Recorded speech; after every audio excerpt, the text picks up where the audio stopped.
मास्तर आणि मी. लेखिका कृष्णाबाई सुर्वे. प्रख्यात कवी नारायण सुर्वे यांच्या पत्नी. मुंबई महापालिकेच्या शाळेतून निवृत्त. मास्तरांची सावली हे त्यांचे आत्मचरित्र प्रसिद्ध. विलक्षण प्रांजळपणा त्यांच्या आत्मकथनातून अनुभवास येतो. मास्तरांची सावली या पुस्तकातून प्रस्तुत उतारा घेतला आहे. त्यातून नारायण सुर्वे यांच्या जीवनातील महत्त्वाच्या प्रसंगांचे वर्णन केले आहे. चिंचपोकळीला आल्यानंतर मास्तरांचा दुसरा काव्यसंग्रह माझे विद्यापीठ प्रसिद्ध झाला. हा काव्यसंग्रह नंतर अनेक विद्यापीठातून अभ्यासक्रमालाही लावला होता. त्यासाठी अनेक कॉलेजांमधून मास्तरांना मुलाखतीसाठी, काव्य वाचनासाठी बोलावलं जायचं. मला गंमत वाटायची आणि कौतुकही, कारण मास्तर स्वतः कधी कॉलेजची पायरी चढले नव्हते. पण त्यांची कविता 13वी 14वीची मुलं अभ्यासत होती. अनेकांची पत्रही यायची मास्तरांना. मास्तर खूप आनंदात असायचे. एखादी नवी कविता लिहून झाली की मग विचारायलाच नको. त्यांच्या अनेक कवितांची पहिली श्रोता मीच असायची. कविता लिहून झाली की ते मला वाचून दाखवायचे. त्यांनी कविता लिहिल्याचा मला आनंद होत असे, पण तो व्यक्त कसा करायचा हे मला समजत नसे, किंवा कविता ऐकल्यावर प्रतिक्रिया काय द्यायची हेही समजत नसे.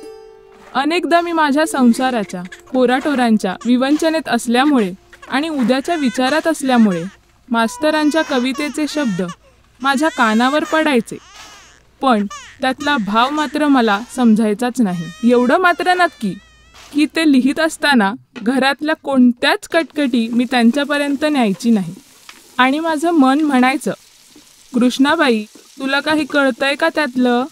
एकतर तू अडाणीबाई, तुला काय समजणार आहे त्यातलं? बावळटासारखी काहीतरी बोलून उगाच हसं करून घेशील. आणि खरंच मला ते उगाचच छान आहे, चांगली आहे असं वरवरचं बोलायलाही आवडायचं नाही आणि पटायचंही नाही. त्यापेक्षा गप्प राहिलेलं बरं असं म्हणून मी माझं काम शांतपणे करत बसायचे.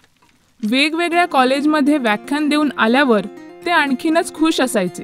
काही बाही तिथल्या आठवणी सांगायचे, पण मी अडाणी, त्यावर काय बोलणार? माझे विद्यापीठ या संग्रहातील कवितांवर अनेकांनी पुस्तकंही लिहिली. हा संग्रह 1966ला प्रकाशित झाला आणि मास्तरांचं नाव साहित्यिकांमध्ये मानाने घेतलं जाऊ लागलं. अनेक मोठी मोठी मंडळी आमच्या घरी यायची. घरी आल्यावर त्यांचा पाहुणचार करण्यापुरतीच मी बाहेर यायची. चहा पाणी, जेवण खाणं सगळं आवडीने करायची, पण विशेष बोलत नसे. जेवढ्यास तेवढं, कारण तेच मनातला न्यूनगंड. त्यामुळे बाहेर समारंभांना तर कधीच जात नसे. माझे विद्यापीठला एकूण 11 पुरस्कार मिळाले, पण एकाही समारंभाला मी गेले नाही. नाही म्हणायला, ह्यांना जनस्थान पुरस्कार मिळाला तेव्हा मात्र नाशिकला गेले होते, कारण तात्यासाहेबांनी मला सून म्हटलं होतं. त्या पुरस्काराच्या वेळी दीपप्रज्वलनही माझ्या हस्ते झालं होतं. बाकी समारंभांना जाताना मला संकोचच वाटायचा. शांताबाई शेळके नेहमी म्हणायच्या, वहिनी किती ते लाजायचं, आम्हाला नाही बाई आवडत, जरा बाहेर येऊन बसा ना. पण मी बसले तरी गप्पच बसायचे. माझं विद्यापीठ प्रकाशित झाल्यानंतर मास्तरांचे कार्यक्रमाचे दौरे वाढलेच. महाराष्ट्राबाहेरही मास्तरांची फिरती सुरू झाली. साहित्य अकादमीच्या समितीवरही त्यांची वर्णी लागली होती. ती जबाबदारी पार पाडण्यासाठी मास्तर दिल्ली, भोपाळ, कलकत्ता अशा अनेक ठिकाणी जात होते. सांगते काय, घरातल्या, संसाराच्या जबाबदाऱ्या त्यांनी सांभाळल्या नाही, पण साहित्य क्षेत्रातल्या मोठ्या मोठ्या जबाबदाऱ्या मात्र अगदी यशस्वीरितेने सांभाळल्या. मास्तरांचं कवितेतलं योगदान, चळवळीतलं कर्तृत्व आणि इतर जबाबदाऱ्या पाहून 1973ला सोव्हिएत रशियातर्फे सोव्हिएत लँड नेहरू पुरस्कार त्यांना मिळाला. तो पुरस्कार घेण्यासाठी मास्तर प्रथमच परदेशात गेले. मास्तर जेव्हा रशियाला जायला निघाले ना, तेव्हा मी शाळेतून रजा काढून मास्तरांना विमानतळावर पोहोचवायला गेले, पण लोकांना आत काही सोडतच नव्हते. आम्ही बाहेरूनच मास्तरांना निरोप दिला, तेव्हा मला खूपच भरून आलं. मास्तर आज भारताचं नाव घेऊन सन्मान मिळवायला परदेशात निघाले होते.